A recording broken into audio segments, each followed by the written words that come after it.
After riding in the updated versions of the Jawa, Classic Legends have introduced the updated version of the Yezdi Adventure.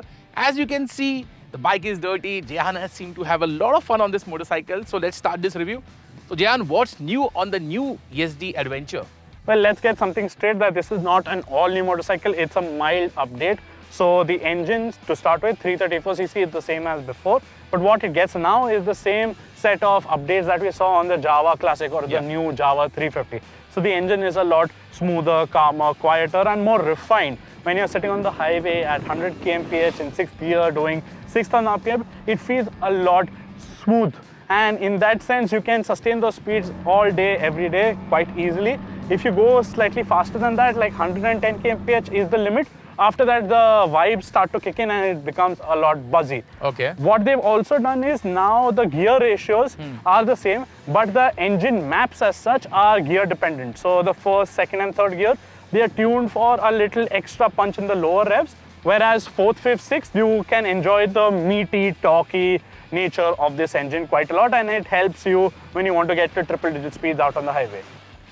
So this should technically also help in the city where you want to keep the engine between third and fourth gear. So I'd say between 3,000 and 4,000 RPM, this motor feels fine to chug along that. Yeah, because I remember the older Adventure, the engine was very peaky, which was fun when you're going fast, but when you're riding slow in the city and while commuting, you had to use the clutch a bit. So I think the low-end performance has improved.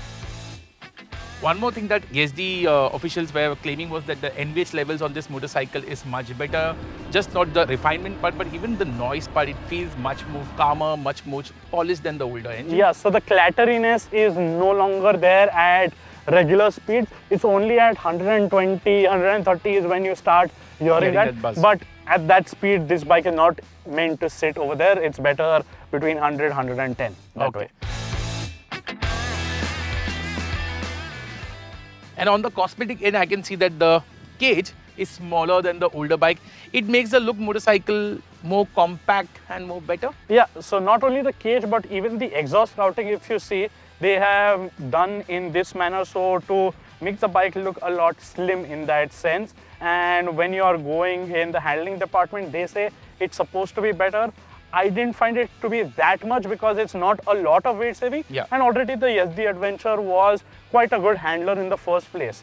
What they have done over time, which is not a new update, but over the past couple of years, is improve the suspension tune in that sense. So the initial stroke as such at both ends, so it absorbs the smaller bumps quite well. Okay. Over the larger bumps, it does get a little taut and it just gives you that sensation of going up. But it's not as firm or as jarring as it used to be on the older bike. The older bike, it was not very cohesive in that sense. Okay. Right? So the rider was never in full control over the bike. Now, this feels a lot settled, and especially that's great for the highway. Yeah. And one more reason for the new exhaust routing is for better thermal management. Again, as you can see, it's a very nice monsoon day, so we couldn't test that out, so we'll have to wait for a proper hot day to figure out whether the thermal management of this motorcycle has improved or not.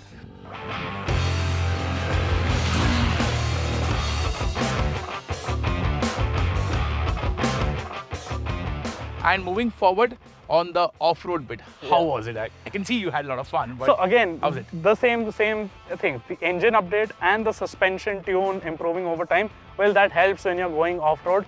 The older bike, because you had to keep the engine singing, peaky, and in the right gear all the time, you had to be well versed while off-roading. On this bike, it's a lot calmer, and the suspension, because it's a lot absorbent now, helps you stay flatter and more in control over the motorcycle. So while off-roading, this is quite a lot of fun.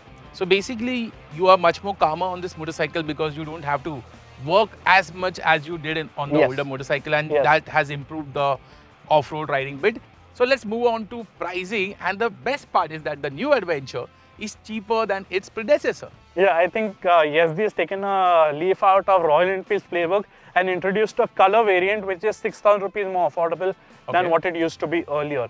I think the pricing starts from 2,10,000 to 2,20,000 rupees, which is Yeah. a good price point. And in this price point, it competes against the likes of The Suzuki V-Strom SX, a bike which you quite like, Yeah. and the Royal Enfield Scram 411, which is essentially the Himalayan 411, the older one, but with a 19-inch front wheel and not the tank rails and all that jazz. So basically, for a buyer, if you have a price like a budget of 2,20,000 rupees, you have three different options. The V-Strom is a proper highway tourer. It's a very good commuter. The Scram 411 can do the off-road bit and has that nice talky engine. And then you have the Adventure, which is more pro off-road.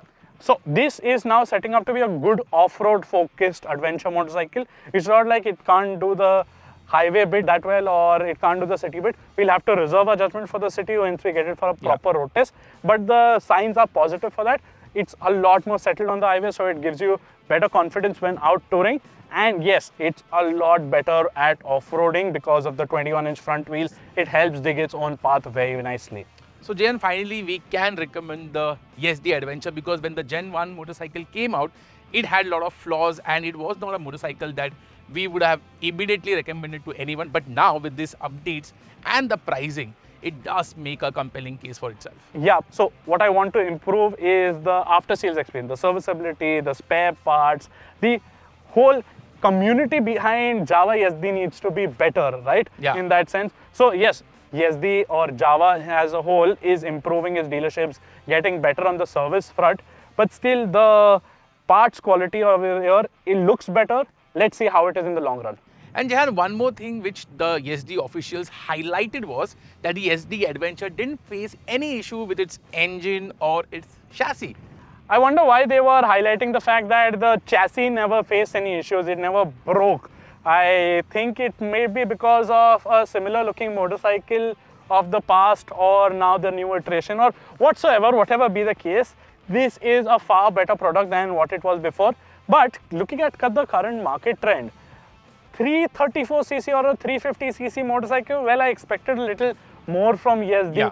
Hopefully you can see that everyone is going for a 400, 450cc class.